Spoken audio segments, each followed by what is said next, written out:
This is what we'll do. A lot of times we'll go somewhere real quick to just sit down.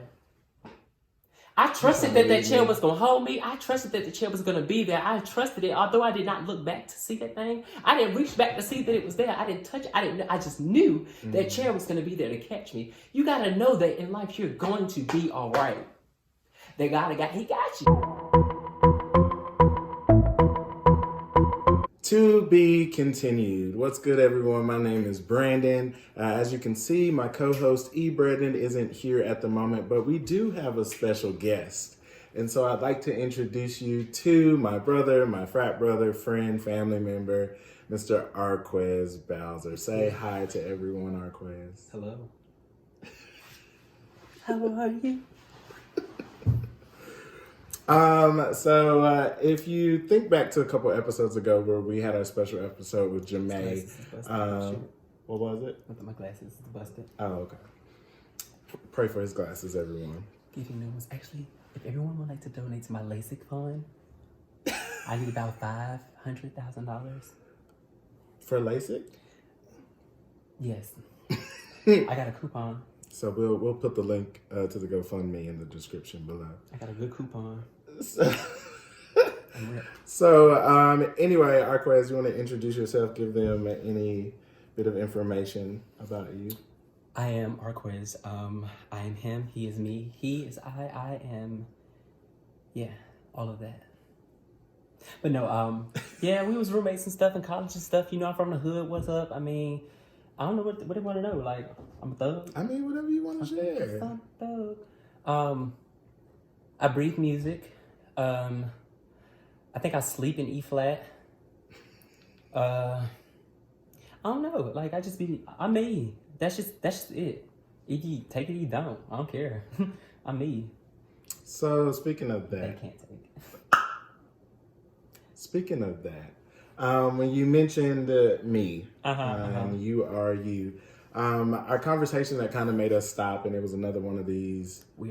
We need to have an episode type of moments. We were talking about discovering, I guess, who we are, and what.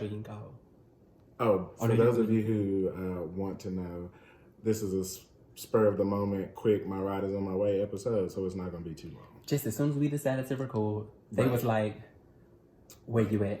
But yeah, so we were talking about kind of discovering who we are and kind of living in that. And so, you know, you started to read me down and I had to stop to catch my breath. But also I wanted to kind of share what I felt like you were dishing out with some real words of wisdom.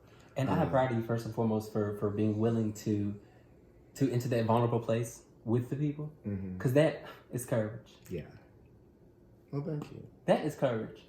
Like, I don't think y'all understand. This fool had the nerve to sit here and not say he was an asset. Let's sit in there for a second. He's not an asset. Since when? I mean... I believe he was doing folks' homework in elementary school. I did get in trouble one time for sharing my homework. Sharing too much. Y'all understand, this fool literally has spent his last feeding me and actually physically feeding me because I couldn't feed myself. Where is he not an asset?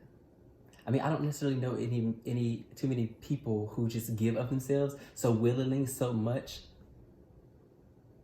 and not consider themselves an asset. Like, I just don't understand. I don't understand it. But I told myself, you know, you have to come out of that mindset of thinking that, well, period, just that form of thinking. I mean, there's a time in life where you have to reevaluate things and really begin to dive into who you are as a person or who you think you are as a person, because who you think you are and where it is that you think you're going to go or where you want to go isn't necessarily who you are or where you're going to be or where you will end up. You know, 5 years ago, if you would have asked me where I would be in life right now, I would not be here. Actually, I might be over here. At his house, that is. But like where, like right now in life, like I just probably would not be where I am. You know, we were talking about how he's a teacher. There was a time where I was also, but I was talking to him about how the difference between a teacher and an educator, and how teachers, they have this tendency to spoon feed.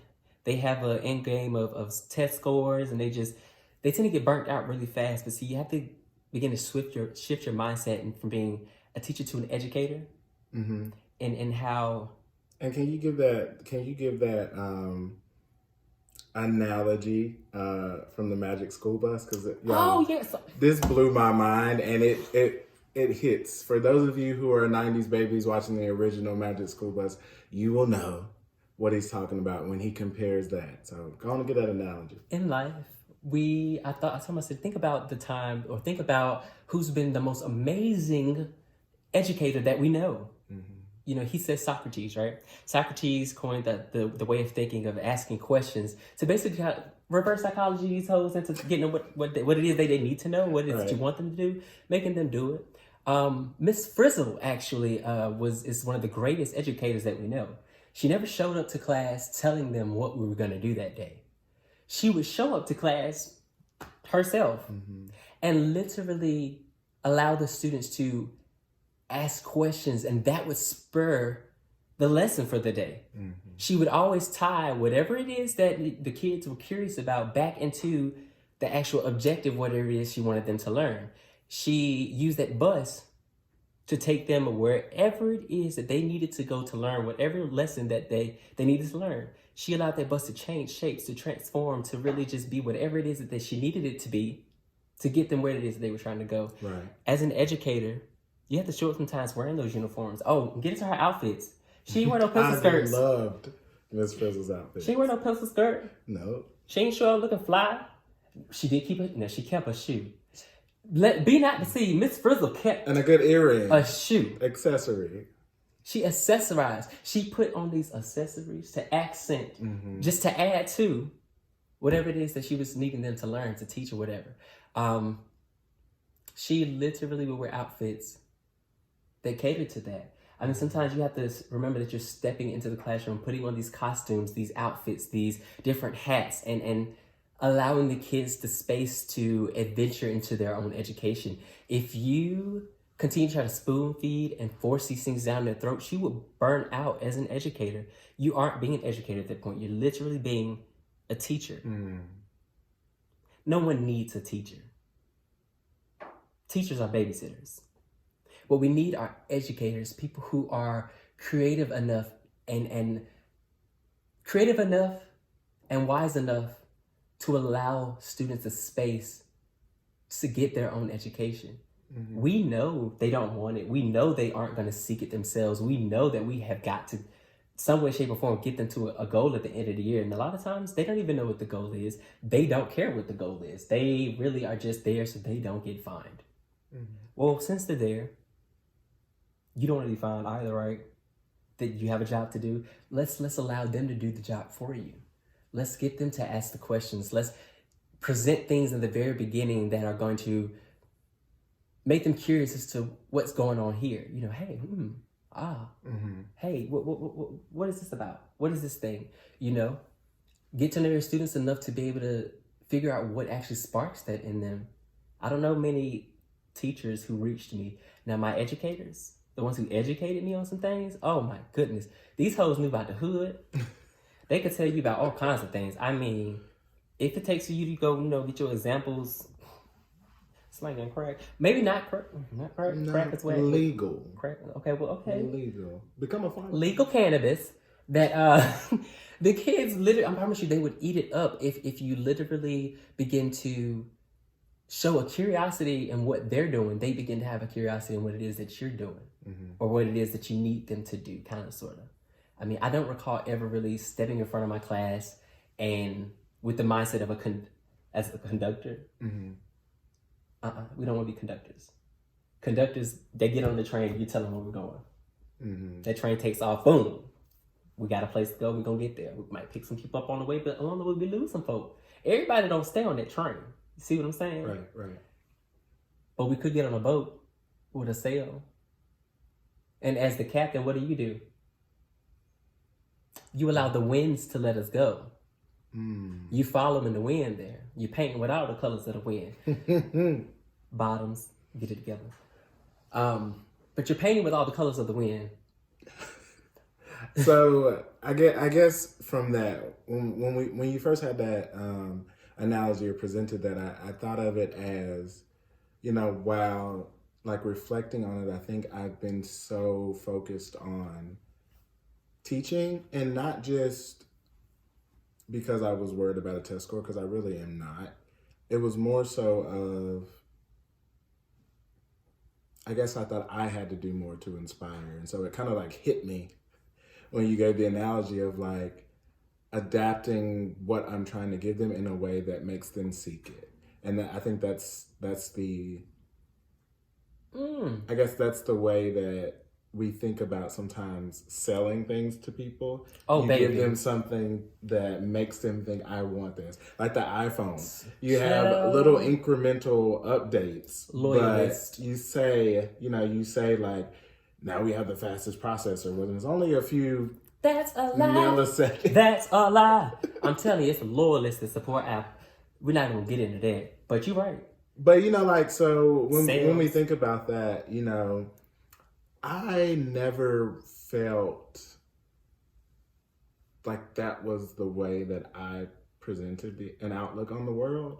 And so it's like, what do you do when you feel like what you have pursued for so long is now incompatible with who you feel you are? The key word that you just, in that entire statement you just gave was an outlook. You presented an outlook. That's the thing about it. You can't necessarily just present a single outlook. Mm-hmm. You have to present the world as it is and allow them to figure out their views on it, right? Allow them the space to ask the questions, to try to navigate their own ways of viewing the world. I don't necessarily try to tell my students what to think. I try to open up their minds to kind of teach them ways of thinking. Mm-hmm. You see what I'm saying? I like to teach them ways of thinking, and that there is no right or wrong. First of all, they're vague. There is no one way. There's so many different ways. And the sooner we sooner we come out of tolerance and actually accepting things and accepting that, things may not be the way that we thought they were going to be, that they may be different, that the life that we were going to live or we thought we were going to live is going to be something that we have no idea about, then you'd be okay. I left here, and I will share this because I'm not where I am in life. Oh my God, the joy that I have, I can't even begin to, the places I've been, the things I've experienced. Oh my God, I never in my life would have thought I'd be where I am. I left here off a simple, okay, someone needed help, and okay. I didn't know where life was going to take me. I didn't know what I was going to be doing next. Even now, like, I don't know. Mm-hmm. The moment you become okay with the unknown, you literally begin to start living life. We chase after these visions of where we see ourselves and where we see ourselves in life, and we get stuck in trying to survive, to stay on that path. We're not accepting that the GPS is trying to tell us, make a right turn right here, but we just know the path. So we know what I'm gonna go straight. I know you say go right, but see, I know this will get me there. Right. And it might get me there quicker. I can't trust. Here's the thing. We were quick to put that damn address in the GPS. Eager, excited, waiting for them to take us somewhere. But as soon as they try to tell us to go some way that we don't necessarily know which way, about that, then we're not comfortable with, we will rebel against it. See, you have to, I'm not sure what your religion or any of that. I'm not, I mean, disclaimer, I am not religious. Let me just put that, I'm not religious. I'm not. I am a very spiritual person, and I do believe that God has a way of forcing you to walk the path that he wants you to walk, to be where he needs you to be. It is his will, and the thing is, the more you rebel against it, the tougher and harder life is going to be. I think it gets murky sometimes, and I think that's where I honestly am now, where it's like, you feel the pressure, but you don't know if the pressure is there to push you forward or to divert. What does pressure do to Cole? I mean, yes, but I mean, like, is it like pushing you said me you don't know to if it's like to push you or to like, something, is it or pushing divert me you forward? from something. Yeah, but that's the thing. The best part about it is it's there for a reason. We may not know the reason, but it's going to be there. It's going to happen. You can try to fight against it all you want to. Instead, how about we pay attention? How about we pay attention to the fact that there may be something, I may be being pushed away from something. I might be being pushed towards something. I just might be being refined into who it is that I'm needing to be right now. It is the moment you realize that there's a lesson there and you accept the lesson and however many lessons you can get from it, milk that thing, that's when you'll be okay with the unknown in life. I mean, when I tell you, the day after Christmas, car accident, I lived in my car. I was living in my car. Day after Christmas, on my way to bury my aunt, car accident left me carless. I had my belongings, literally everything. I did not know what I was going to do. I had no idea. I still don't, honestly, most times. But I'm okay. I'm no longer homeless. I eat every day. I am taken care of.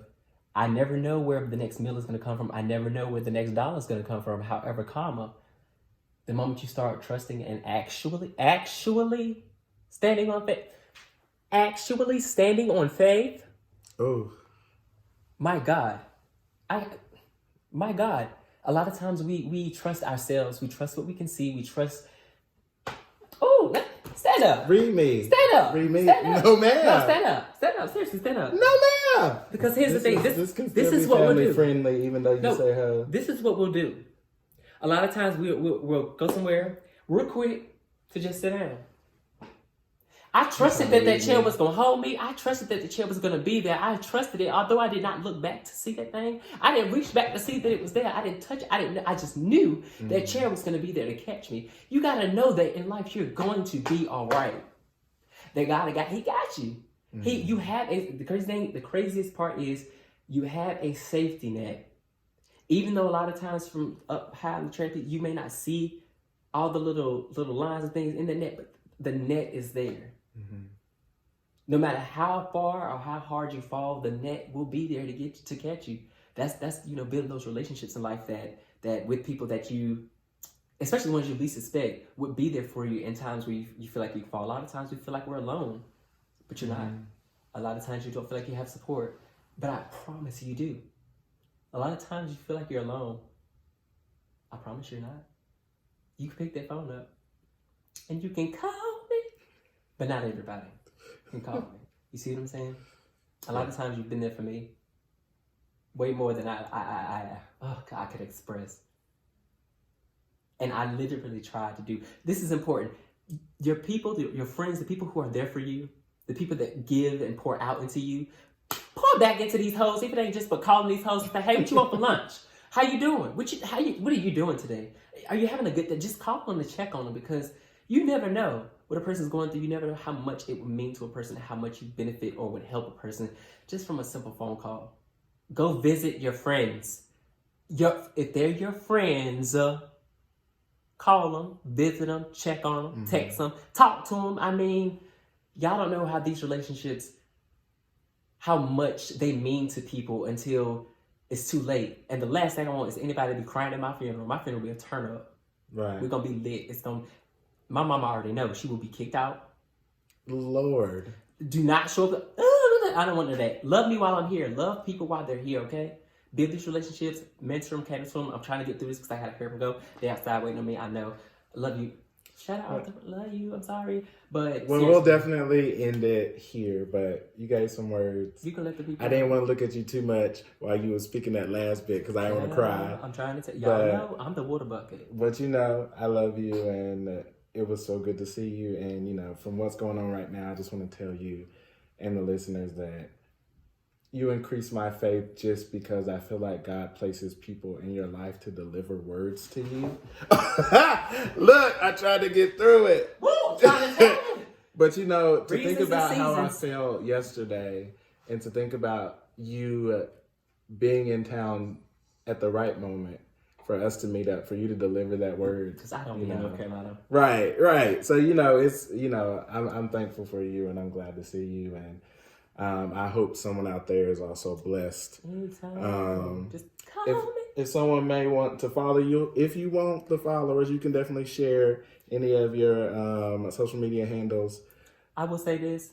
Y'all can follow me, but I don't post like that. Social media is toxic sometimes, a lot of times. Ooh, don't you start on that. He got to go, y'all. He got to go with me. It'll make you question yourself. It'll make you question the things you think you know about yourself. It literally can make you angry just from reading the things, the ignorance. Do you know these hoes are idiots? How you gonna acquit the president? Jesus! But you gonna hop on Jussie Smollett? For what? Yeah, can't be real. I can't. So, but y'all gonna follow me, Musically Wasted. That's MUSIQLY Wasted. On whatever you can find it on. If you Google it, you'll see it. You Google me, you'll see it. I do want to say this.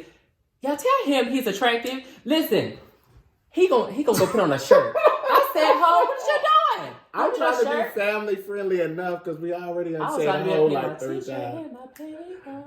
I'm trying to tell you. Get into us.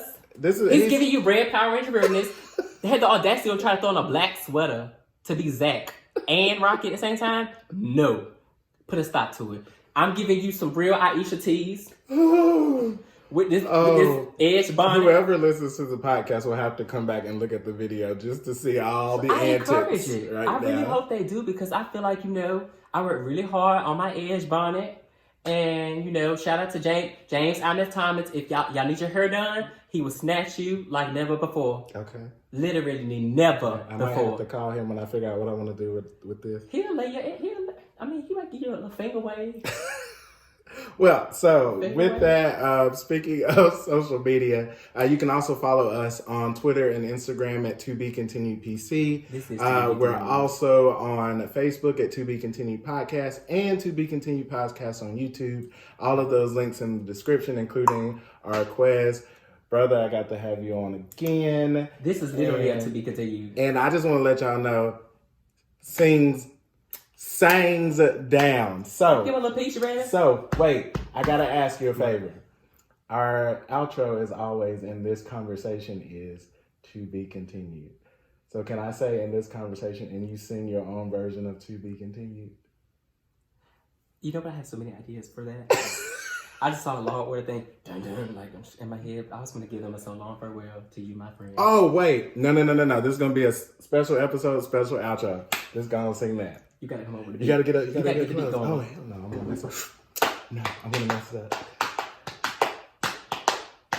So long, farewell to you, my friends. Goodbye for now, until we meet again. It's been great to play and sing together in the box. And now it's time to say goodbye. So long, farewell to you, my friends. Goodbye for now, until we meet again. I said goodbye for now. Operator. Until we meet again. And out. You heard it here. Peace.